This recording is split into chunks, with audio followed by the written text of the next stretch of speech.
Janko Hraško. Bol jeden gazda aj s gazdinou a tí nemali detí. Ženu to veľmi trápilo a neraz jej veru stiekla slza dolu lícom od žialu. Raz bolo tu zavčasu na jar, vybral sa muž pole orať a ona doma varila obed. Tu jej prišlo preberať hrach, lebo si muž rozkázal navariť hrachovej polievky. Ako tak preberá ten hrach, len si povzdychne. Keby som aspoň takého syna mala ako tento hrášok. Dobre, lebo nebárs. Žena postavila polievku, nastrúhala zemiaky na halušky, behala a zvrtala sa okolo ohniska, ako tá vrtielka a bedovala. Bože môj, ktože môjmu starému obed zanesie? Ja, mamo, skríklo volačo spoza pece. Hlas ako zvon, ale nikde nikoho. Gazdina sa obzerá a mrmle si popod nos. Ale ktože si? Kdeže si? A či ma nevidíte? Odpovedalo to a skočilo spoza pece na prípecok, z prípecka na lavicu a tam začalo skákať a tancovať. Bol to taký malý chlapček ani hráštek, s očami ako lopáriky, len sa mu tak ligotali. Ja som to, mamo, ja, váš syn Janko, kričalo chlápetko a mávalo rúčkami.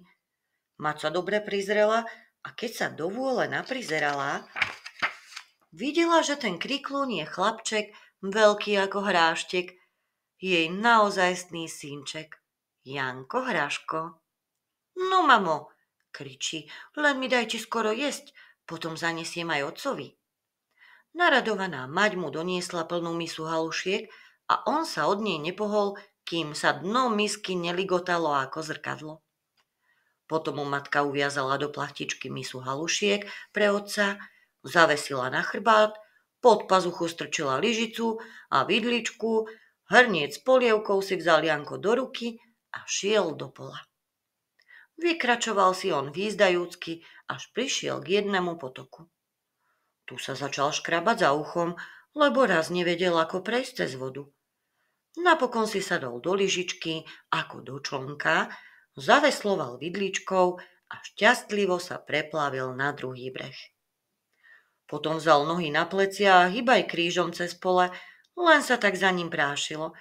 Iba keď sa mu pri tom behu batoh prevážil na jednu stranu, potkol sa o hrudu a tu bác.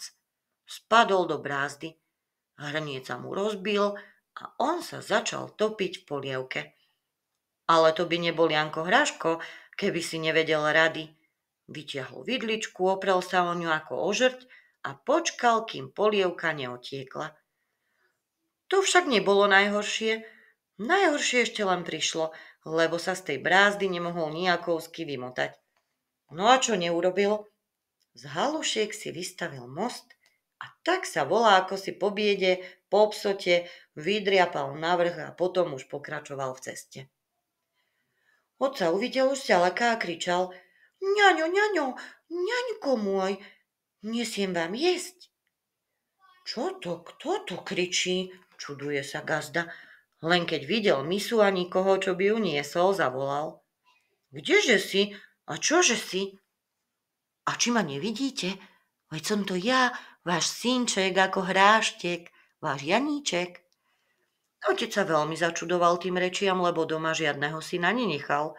Ale ako bolo, tak bolo, keď sa mu Janíček spod misky ukázal, nuž ho len vyboskával a vystískal, div mu rebrá nepolámal. Keď sa do vôle natešili, dal Janko otcovi halušky. Otec sa ho predsa len opýtal: A či si mi žiadnej polievky nedoniesol? A veru nie, ňaňko, lebo prišiel pes, rozbil mamke hrniec, nuž vám nič neposlala. Ale otec pozoroval klamstvo, lebo synček bol celý masnou polievkou pooblievaný a začal si remeň odopínať.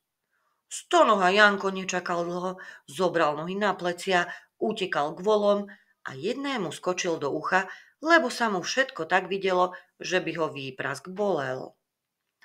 Sedliak nič nedbal, že mu syn ušiel a po chvíli, keď sa najedol, pribral sa k svojej robote. Iba keď začne orať, rozkríkne sa Hraško volovi v uchu: Hej sa, no hej sa. Len vtedy ho otec badal, nuž prišiel k nemu a poriadne ho vyšticoval, že mu voli vyplašil.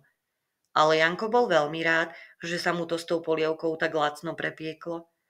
Potom už otcovi voli dobre poháňal, nuž si ho ten veľmi pochvaľoval. V tom išiel tadiaľ jeden pán na koni, ktorý sa veľmi začudoval, keď počul hlas, ale pohoniča nikde. I prosil sedliaka, aby mu presradil, čo to a kde to tak kričí. Gazda pánovi všetko vyrozprával a ukázal mu syna vo volovom uchu. Pán sa veľmi čudoval a zaumienil si, že chlapca, čo by sa čo robilo, musí dostať, lebo keď odchádzal z domu, prislúbil svojej panej, že jej volačo také donesie, aké ešte nikdy nikto nevidel. Začal sa teda so sedliakom jednať, aby mu chlapca prepustil, ale tento ho ani za všetky poklady sveta prepustiť nechcel. Vravel pánovi: Veď je to celé moje potešenie na tomto svete. A krútil hlavou, že nepredá, keď mu však Janko pošepol do ucha: Len ma na ňu predajte, veď ja mu ujdem. Na veľa ho za 100 dukátov predal. Pán zavrel hraška do mešca medzi samé dukáty, mešec strčil do vreca, vrece prehodil koňovi cez chrbát, vyskočil do sedla a odsválal. Ani netušil, že ho za chamtivosť čaká trest. Hraško krátky čas vybral z halienky nožík a na mešci i na vreci prevrtal dierku. Najprv z mešca pospúšťal všetky dukáty a nakoniec sa aj on spustil na zem. Ľahko sa mu nazatriafalo, keď mu dukáty ukazovali cestu. Ledva ich stačil zbierať a domov odniesť.